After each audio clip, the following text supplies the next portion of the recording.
ஸ்கூல்ல நம்மளை நம்ப வச்ச பெரிய பொய்யே நல்ல மார்க்ஸ் எடுத்து அண்ட் இன்டெலிஜென்ட்டா இருந்தா லைஃப்ல சக்சஸ்ஃபுல் ஆயிடலாங்கிறது தான். ஆக்சுவலா பார்த்தா இன்டெலிஜென்ட்க்கும் சக்சஸ்க்கும் சம்பந்தமே இல்லை. கான்ஃபிடென்ட்டா இருந்த எந்த நேரத்துல என்ன பண்ணணும், that is being smart and also money making, இந்த ஸ்கில்ஸ் தான் நம்மளுக்கு சக்சஸை கொடுக்கும். ஸோ நம்ம பசங்களுக்கு நம்ம பண்ண வேண்டியதெல்லாம் எந்த சிச்சுவேஷன்லையும் இந்த ஸ்கில்ஸை கத்துக்கிற மைண்ட் செட் தான். அதுக்கு நம்ம இந்த 3 விஷயங்களை கவனிக்கணும். நம்பர் 1, எல்லா ஏஜ் குரூப் அண்ட் எல்லா கேட்டகரி அண்ட் ஃபீல்ட்ல இருக்கிறவங்களோட அவங்கள பழக விடணும்.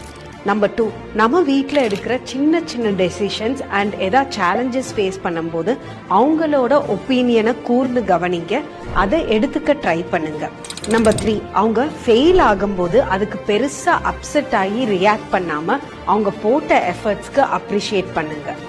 இதெல்லாம் ஸ்கூல்ல கத்துக் கொடுக்கறது கஷ்டம். Schooling begins at home.